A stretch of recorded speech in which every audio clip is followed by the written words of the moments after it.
మరి నారా చంద్రబాబు నాయుడు గారిని జైల్లో పెట్టినప్పుడు మరి లోకేష్ బాబు గారు చిన్న రాజ్యాంగం బుక్ పట్టుకొని ఈ రాజ్యాంగం ప్రకారం నాకు హక్కు ఉంది, మా నాన్నను జైలుకి పంపించిన మిమ్మల్ని అడిగే ప్రశ్నించే హక్కు ఉందని మరి చెప్పిన నారా లోకేష్ గారికి మరి నేను ఇక్కడి నుంచి కూడా అడుగుతా ఉన్నాను, మీకు మాత్రమే వర్తిస్తుందా రాజ్యాంగం బుక్ అనేది మిమ్మల్ని ప్రశ్నిస్తా ఉన్నాను. మరి సుగాలి ప్రీతికి వర్తించదా?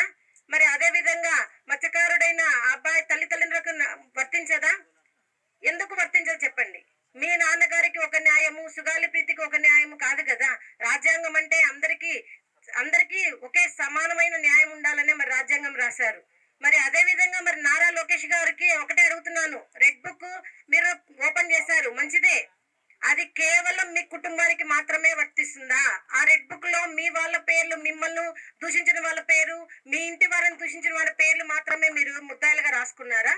అలా కాదని మీరు ఒక్క బాధితుల పేర్లైనా చూపించండి. ఇదో పలానా బాధితురాలకి ఇలా అన్యాయం జరిగింది, ఇదిగో వాళ్ళ పేర్లు రెడ్ బుక్ లో రాసామని ఒక్కసారి వచ్చి మీరు ప్రెస్ మీట్ లో పెడితే మరి చూపిస్తే మాకు సంతోషం.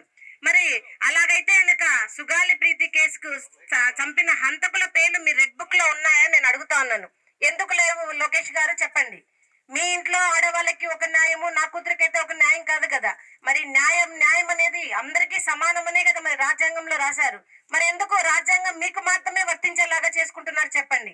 ఈ రోజు నిజంగా మరి శ్రావణ్ కుమార్ గారు చేపట్టిన ఈ కార్యక్రమము నిజంగా చాలా విలువైనది.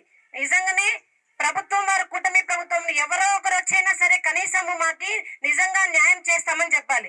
2015 నుంచి ఇప్పటికి దాదాపుగా 8 సంవత్సరాలు అవుతున్నా ఇదే వీల్ చైర్ లో లేయలేని పరిస్థితిలో నేను పోరాటం చేస్తున్నా ఎందుకు ఈ ప్రభుత్వాలకు పట్టడం లేదని అడుగుతా ఉన్నాను.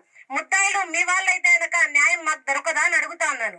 నిజంగా మరి మీరు మా పోరాటానికి ఎందుకు మీరు అడ్డం ఇస్తున్నారని అడుగుతా ఉన్నాను.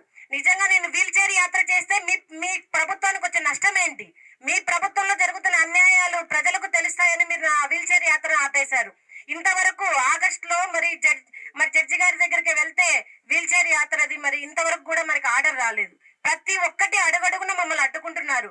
బాధితులను అడ్డుకుంటే మీకేమొస్తుంది మాకు అని అడుగుతా ఉన్నాను. నిజంగా సిగ్గుచేటు. ఒక దివ్యాంగురాలైన నేను న్యాయం కోసం ఇంకా రోడ్ల మీద ఉంటే అదే ముద్దాయిలు మరి మీ ప్రభుత్వంలో దర్జాగా మేము మరి దుబాయ్కి వెళ్ళిపోతాం, అమెరికాకి వెళ్ళిపోతాం, మాకు సంవత్సరాలు పర్మిషన్ ఇవ్వండి అని అడుగుతుంటే నిజంగా ఈ ప్రభుత్వానికి సిగ్గు లేదా అని అడుగుతా ఉన్నాను.